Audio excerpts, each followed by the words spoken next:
Hai, Assalamualaikum dan salam sejahtera buat semua. Alhamdulillah, hari ini kita bersama-sama sekali lagi dalam sesi FB Live bersama saya Dr. Nur Yaqin Muhammad Isa, pakar perunding perubatan dan paru-paru daripada Sunway Medical Center Velocity ya.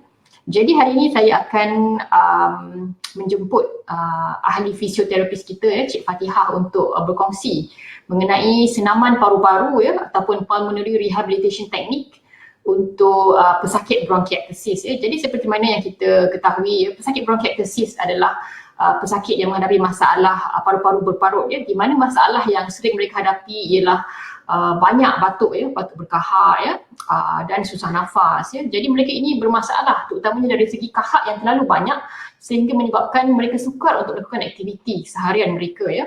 Jadi tanpa melengahkan masa, saya ingin menjemput Cik Fatihah bersama-sama kita pada hari ini. Assalamualaikum Fatihah. Waalaikumsalam warahmatullahi. Okay, sihat ya hari ini Fatihah?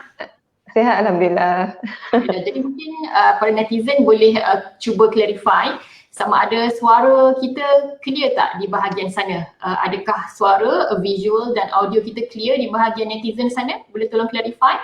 Dan juga saya mohon agar para netizen yang mendengar untuk sama-sama sharekan FB Live ini kepada rakan-rakan dan ahli keluarga anda supaya mereka juga boleh mendapat manfaat dan ilmu daripada perbincangan kita hari ini, iaitu senaman paru-paru ataupun pulmonary rehabilitation untuk pesakit bronkiektasis ya. Jadi baiklah, mungkin Cik Fatihah boleh share mungkin dari segi teknik berapa banyak sebenarnya, apakah jenis-jenis senaman paru-paru ataupun pulmonary rehabilitation untuk pesakit bronkiektasis itu sendiri. Waalaikumsalam Encik Anis N. Terima kasih kerana sudah bersama kita. Alhamdulillah clear. Okey, baiklah. Dipersilakan Fatihah.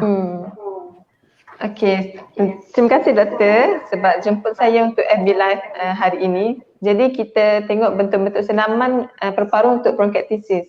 Sebenarnya kalau kita tengok pulmonary rehab ni untuk pesakit bronkiektasis dia terdapat pelbagai teknik lah. Antaranya adalah salah satunya adalah pertama teknik ACBT. So nama panjang dia Active Cycle Breathing Technique. Di mana teknik ini adalah teknik pernafasan untuk clearkan kahak sebab kita tahu bronkiektasis pesakit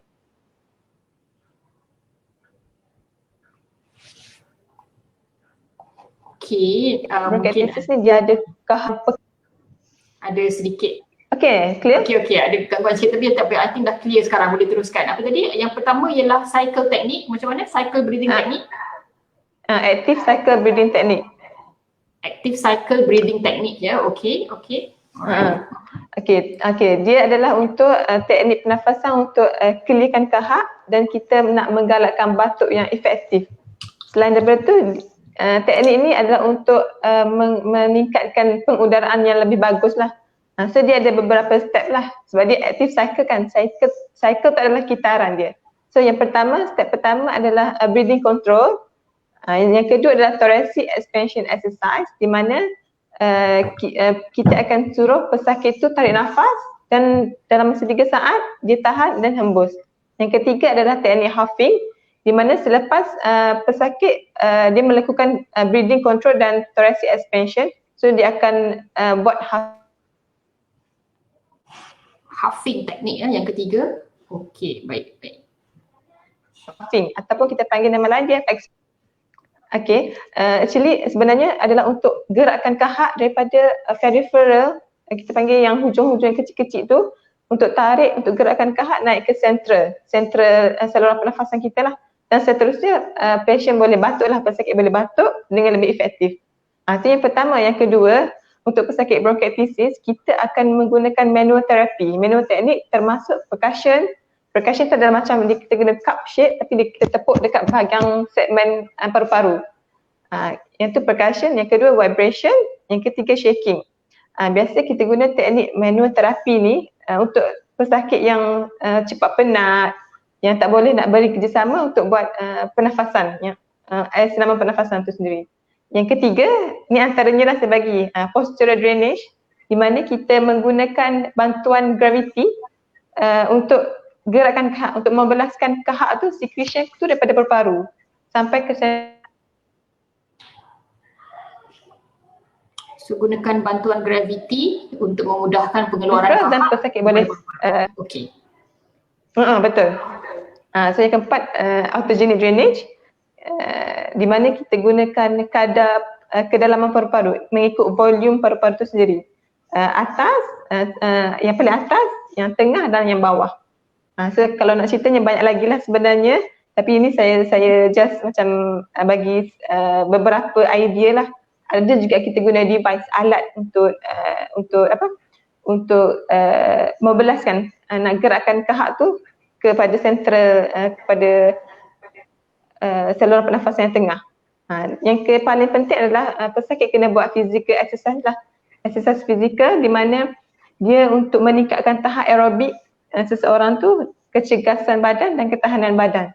Kalau kita ni kan, kita bukan atlet tapi kita sebagai orang biasa yang normal, yang WHO, American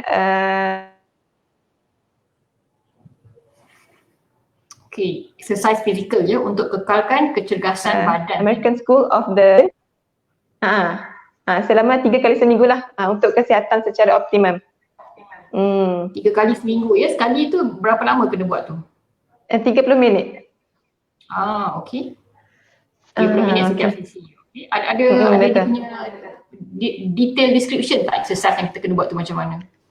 Actually kalau nak buat exercise kita kena design berdasarkan pesakit tu sendiri. Keadaan pesakit itu sendiri. Dia bukan untuk general, untuk semua. So kita kena tengok macam mana, lepas tu kita design satu program exercise berdasarkan kebolehan pesakit tu nak buat exercise. Jadi maksudnya memang very personalized ya, maksudnya kita berdasarkan pesakit tu, apa ciri dia, apa yang dia mungkin boleh buat ya. Okey, baik. Jadi itu adalah jenis-jenis senaman paru-paru ataupun pulmonary rehab ya, yang boleh dilakukan untuk pesakit bronkiektasis ya. Okey, ada 3 utama dan kemudian ada pendetailan dia tadi yang seperti yang Fatihah dah share ya. Jadi apa sebenarnya ciri-ciri pesakit bronkiektasis yang memerlukan rawatan pulmonary rehab ataupun senaman paru-paru ni? Betul. Okey, jadi mungkin agak sangkut-sangkut sikit ya Anis N. Okey, insyaAllah saya akan cuba sharekan points ataupun isi kandungan session kita ni dalam bentuk nota selepas ini. Jadi kalau tersangkut tu mungkin lepas ni boleh rujuk nota yang saya akan share sebentar lagi insyaAllah. Okey, baiklah. Jadi mungkin Cik Fatihah boleh share dengan lebih mendalam ya, apakah ciri-ciri pesakit bronkiektasis yang memerlukan rawatan pulmonary rehab ataupun senaman paru-paru ni? Okey, biasanya pesakit bronkiektasis ni dia mengalami kesusahan nak bernafas sebabkan oleh pengumpulan kahak yang banyak dan batuk yang tak efektif. Sebab dia batuk pun dia batuk sekadar batuk yang kita cakap lemah lah, tak kuat, tak cukup kuat untuk keluarkan kahak tersebut. So biasanya kita akan sarankan pesakit yang susah nak bernafas, yang banyak kahak yang banyak dan pekat, lepas tu dia susah nak keluarkan kahak, ada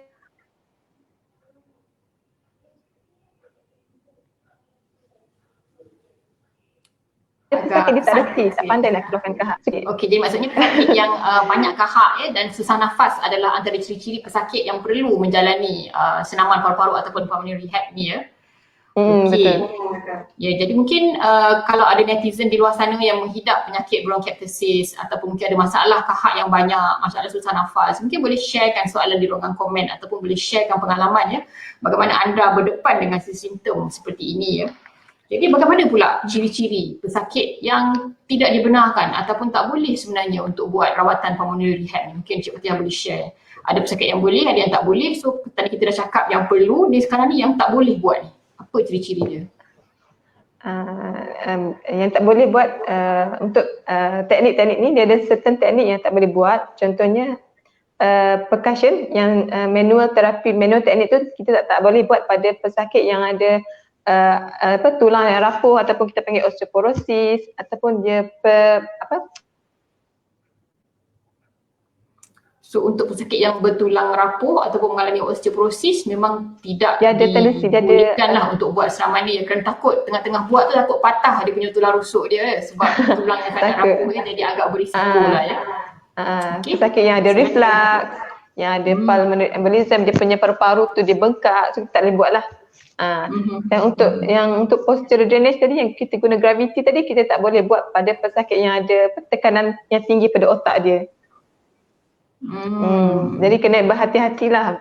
Kita kena pasti apa dia punya background history tu semua.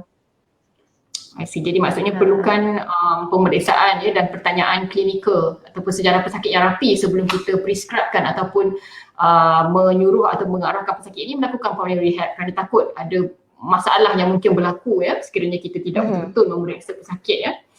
Okay, jadi let's say lah katakanlah pesakit bronkiectasis ni nak buat dah exercise dengan paru-paru atau pulmonary rehab ni, apa perkara-perkara yang mereka perlu elakkan sebelum melakukan exercise ataupun senaman paru-paru pulmonary rehab ni tadi? Sebelum diorang buat tu, apa yang mereka perlu elakkan? Tak boleh makan ke, tak boleh minum ke, macam mana?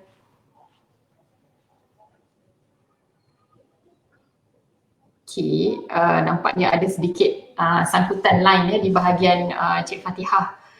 Okey, tapi tak apa, seperti yang kita semua faham ya, penyakit bronkiectasis adalah satu penyakit yang sebenarnya tidak ada cure lah, maksudnya kita tidak boleh sembuh. Setelah seseorang itu ada penyakit bronkiectasis, selama-lamanya dia akan ada penyakit bronkiectasis itu ya. Apa rawatan yang kita boleh buat sebenarnya adalah untuk membantu mengurangkan simptom mereka ya, tetapi untuk cure ataupun untuk sembuhkan penyakit bronkiectasis ini sebenarnya tidak boleh ya. Jadi apa yang kita boleh bantu ialah dari segi mengurangkan simptom, yang mengurangkan tahap efek penyakit itu terhadap kehidupan sehari-hari pesakit itu ya.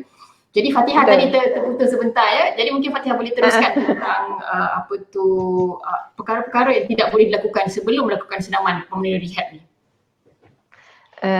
Biasanya yang pesakit yang akan menjalani pulmonary rehab ni, kita akan sarankan dia stable dulu. Kita akan periksa dia punya vital signs semua tu, memastikan dia adalah clinical stable. Dia tak ada sakit kepala ke, tak ada sakit dada ke, dan dia nak start pulmonary rehab tu dia kena makan sebelum 1.5 jam sebelum buat.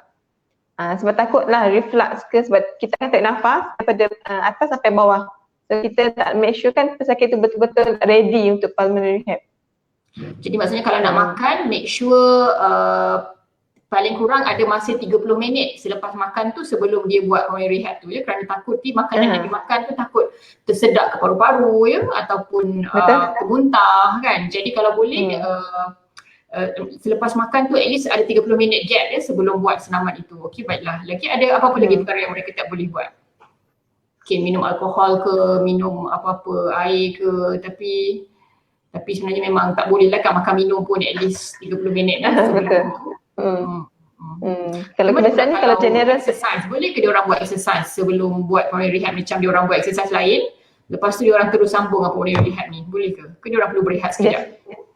Yes, kita sarankan pesakit tu rehat sebentar, lepas tu baru kita sambung rehab. Sebab kita tak nak pesakit tu lebih cepat penat, sebenarnya dia mengganggu keberkesanan program yang kita design untuk mereka. Kebiasaannya berapa lama waktu yang diperlukan untuk satu sesi pulmonary rehab tu? Kebiasaannya 1 jam ke 1.5 jam. Sebab kita dalam proses nak exercise tu, kita akan adakan recovery proses berehat dulu, suruh dia rehat. Kita tak nak bagi dia lagi macam kita suruh dia terlalu penat kan, nanti dia tak nak buat. Kita kena main juga psikologi dia. Kena suruh dia rehat, ready, dan baru kita teruskan. Yang tu lagi efektif lah. Maksudnya antara buat tu ada waktu-waktu rehat dia. Jadi maksudnya tidaklah terlalu intensif sangat ya. Maksudnya kita untuk rehat sebentar ya. Tapi secara kasarnya dalam sejam ataupun sejam setengah ya masa yang diperlukan untuk satu sesi pulmonary rehab tu. Dan kebiasaannya kita akan buat berapa? 2-3 kali seminggu ke, hari-hari ke, macam mana regime dia ni? Regime dia kita tengok macam mana pesakit tu dia simptom dia. Kalau dia macam cepat penat, so kita akan increase the frequency, kekerapan dia. Kalau dia okey, kita akan improve dia punya intensity of the exercise. Kita panggil kadar dia boleh exercise lagi slow ke, lagi ringan ke, ataupun sedahannya ataupun pada lebih berat lah. Maksudnya bergantung kepada keadaan seseorang, kita akan adjust ya, mengikut kebolehan sakit tu. Okay. Ya, betul. Mungkin Fatihah boleh share apakah masalah-masalah ataupun komplikasi yang mungkin timbul setelah pesakit melakukan senaman paru-paru ataupun pulmonary rehab ni? Mungkin boleh share pengalaman ke macam mana? Ataupun secara kasar boleh listkan dulu apa masalah yang mungkin keluar lah atau dapat daripada pulmonary rehab bronchiectasis ni. Biasanya pesakit akan mengalami simptom seperti macam dia masa otot dia cepat penat, lepas tu dia akan increase dia punya kadar pernafasan yang makin laju, dan dia cepat penat. Tapi dalam masa exercise, dalam masa program tu kita akan monitor, kita akan tengok dia macam mana dia toleransi dengan exercise tersebut. Tapi kalau ikutkan daripada general kesihatan secara umum, pulmonary rehab ni dia ada sikit risiko, tapi jarang aktiviti fizikal boleh sebabkan kesakitan pada masa lah. Sebab itu kita ada program yang sesuai untuk pesakit tersebut. Kita tak terus tak general kepada mana-mana pesakit, sebab dia bukan pulmonary rehab ni dia tak ada guideline yang betul-betul untuk spesifik orang tu. Okey, jadi maksudnya kita akan adjust ikut keperluan dan kapasiti pesakit. Jadi mungkin Fatihah boleh share mungkin pengalaman berjumpa dengan pesakit bronchiectasis. Apa biasanya cabaran yang mereka hadapi? Mungkin boleh share satu dua cerita ke, pesakit yang ada bronchiectasis buat pulmonary rehab, then what happened to them? Actually masa first tu saya pergi tengok untuk hari yang pertama, pesakit tu cepat penat, dia batuk pun macam tak keluar banyak lah. Jadi apa yang kita buat, pengalaman saya ajar dia teknik pernafasan dulu, macam mana dia boleh kawal pernafasan dia. Lepas tu cara dia keluarkan kahak dengan efektif, jadi senang dia nak bernafas kan. Bila kahak banyak dalam paru-paru, dia susah nak bernafas. Dan lepas tu saya suruh dia, kita akan buat kita bagi dia jalan, tengok macam mana dia tolerate dengan distance ataupun timing yang kita bagi untuk dia melakukan senaman tersebut. Actually kita akan buat kepada functional activity dulu, aktiviti seharian kita, dan baru kita progress kepada yang lebih tinggi lah. Dan lepas tu esok tu saya dah tengok dia, saya dah review, dah tengok balik macam mana dia buat. So far setakat tu dia boleh batuk dengan efektif dan penat pun kurang dah. Keesokan dia okey dah. So getting better lah. Maksudnya mungkin awal-awal tak berapa kuat, tak berapa larat kerana mungkin adjustment kot tak biasa kan, jadi dia cepat penat. Tapi bila dia dah biasa, dah regular, jadi badan dia sendiri senang pick up, dia senang dah adjust untuk buat senaman pulmonary rehab tu sendiri ya. So saya pun ada pesakit yang sekarang ni sedang berada di ward ya, muda lagi, mungkin awal 30-an ya.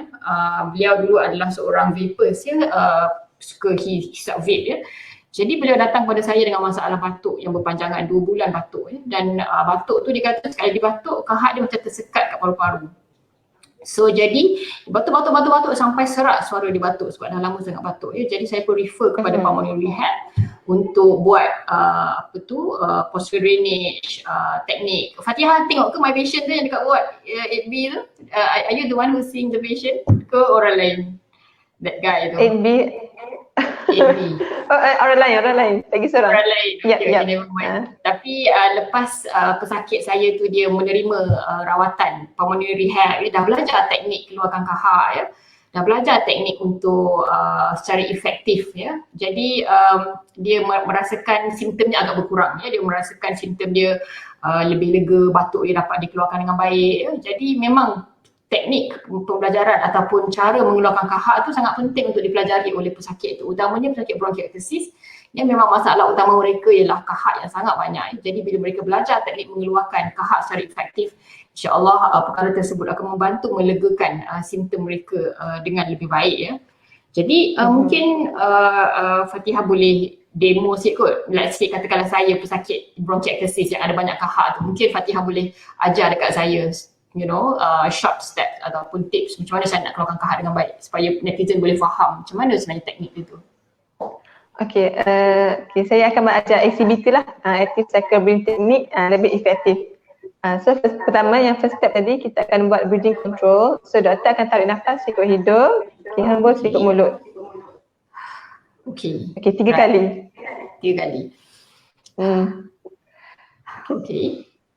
Okay, second step kita akan buat thoracic expansion exercise di mana kita tarik nafas dalam dan kita tahan 3 saat, lepas tu baru kita hembus. Okey, so ini adalah thoracic expansion exercise. Okey. Kita tarik nafas. Okay, 1, 2, 3, kita hembus. Okey. Okay, 3 kali juga. 3 kali. Sebab Okay. kita nak membelaskan secretion kahak tu supaya dia naik ke atas. Okey. Alright. Okay, lagi sekali.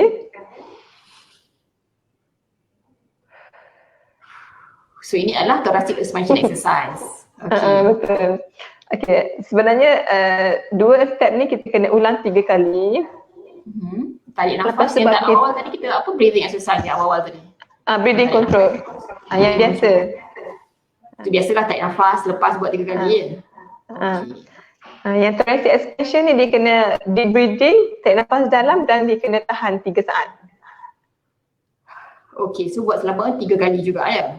3 kali juga. So dia ada 3 cycle untuk ni dan yang terakhir adalah dia akan kita panggil huffing teknik. Macam kita steam the mirror, macam kita kita buat kabus dekat cermin tu. Contohnya saya buat macam ni. Okey.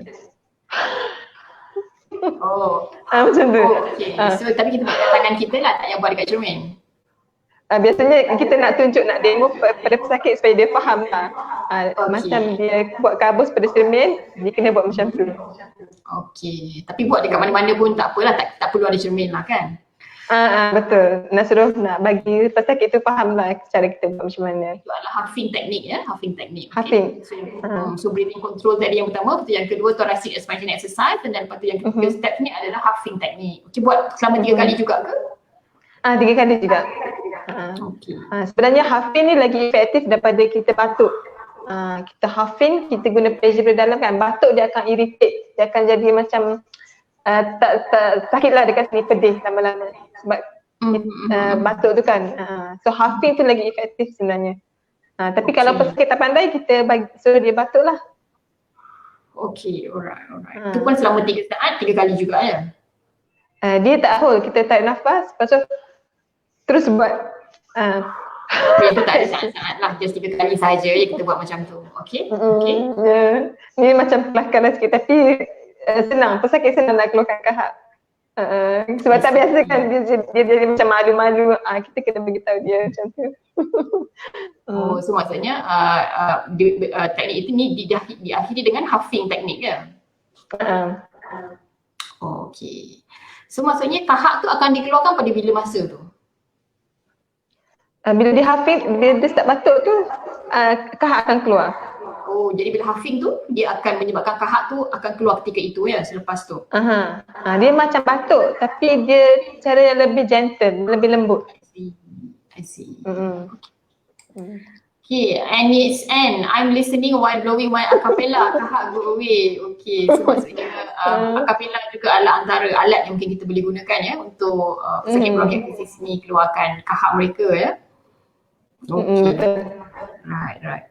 Jadi bila masa Fatihah tentukan sama ada pesakit ini perlu memakai alat, contohnya acapella ataupun flutter, ataupun mereka just cukup dengan sekadar breathing teknik, thoracic expansion exercise saja. Bagaimana kita nak differentiate bila masa kita nak start pakai acapella dan sebagainya? Kalau pesakit tu tak dapat nak bagi kerjasama, tak faham macam mana teknik tu dibuat ataupun dia buat cara teknik yang salah, so kita akan bagi pesakit tu buat menggunakan alat acapella tu lah. Sebab dia ada pesakit contohnya pesakit yang dah macam berusia, dia tak pandai nak ikut teknik kita, so kita akan bagi alat tu. I see. Kira soalan daripada Anis N, kenapa bila kita buat deep breathing semua-semua tu kita mengantuk? Kenapa Fatihah bila mengantuk pula time buat deep breathing tu? Lebih kepada relaxation. Biasa kita buat deep breathing tu dia more on relaxation. Kita rasa lebih santai sebab kita dapat cukup oksigen. Jaranglah saya tengok orang buat deep breathing dia mengantuk.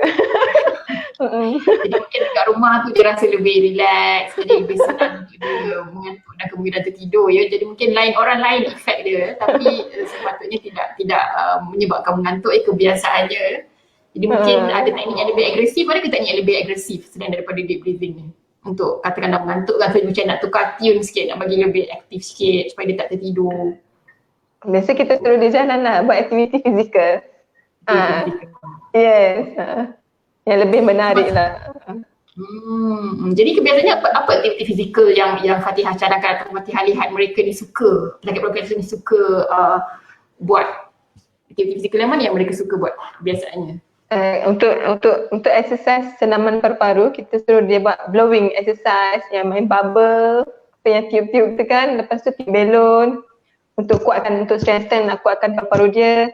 Lepas tu kita gunakan bola ke ataupun cone, suruh dia berjalan keliling, kita dengan shuttle walk. Banyak ikut keadaan macam mana, ikut usia juga macam mana. Kita ada gunakan gym ball, berbagai exercise kita buat. So banyak teknik-teknik yang boleh pakai gym ball boleh, shuttle walk ya, mungkin brisk walking ya, shuttle walk tu. I see. Okay, baiklah, nampaknya kita pun dah semakin mengakhiri sesi. Mungkin Fatihah boleh share take home message ataupun kata-kata terakhir untuk netizen yang mungkin ada masalah bronkiolitis dan cuba nak praktikkan pulmonary rehab ataupun senaman paru-paru ni. Okay, sebenarnya kalau untuk pulmonary rehab untuk pesakit bronkiolitis, dia kebanyakannya dia senang nafas bahkan ada kahak yang banyak. So kita cuba praktiskan teknik pernafasan yang betul untuk gerakkan, untuk memulaskan kahak tu, dan kita buat teknik coughing, teknik batuk yang betul. Sebab ada orang dia tak batuk cara yang salah, bahkan dia cepat penat. Jadi kita akan, selain tu kita akan ajar macam mana dia boleh ubah suai cara aktiviti fizikal dia, dan yang paling penting kena ikut nasihat doktor atas pengambilan ubat tu. Dan kita sebagai fisioterapi, kita akan lebih kepada untuk clearkan kahak, untuk kuatkan otot paru-paru dan untuk body fitness lah, kecergasan badan. Jadi oksigen yang masuk dalam pun cukup, so kita boleh optimumkan aktiviti harian kita. I see. Jadi maksudnya memang penting untuk kita amalkan senaman paru-paru ataupun pulmonary rehab ni, terutamanya untuk pesakit bronkiolitis supaya boleh mengurangkan simptom mereka dan memastikan mereka mendapat oksigen yang cukup ya dalam badan mereka untuk keperluan mereka ya. Baiklah, nampaknya mungkin setakat ini sahaja. Semoga perbincangan kita pada hari ini mendapat manfaat untuk semua ya. Harap netizen mendapat info ya, maklumat ya, dan dapat mempraktikkan insyaAllah ya di rumah ya. Dan kalau kita pasti boleh berjumpa dengan doktor ataupun fisioterapis untuk mendapatkan prescription ataupun teknik yang sesuai dengan penyakit anda ya. Jadi baiklah, kita jumpa esok untuk sesi perbincangan mengenai penyakit dan kesihatan paru-paru ya. Hargai paru-paru anda kerana diri anda begitu berharga. Terima kasih semua. Assalamualaikum warahmatullahi wabarakatuh.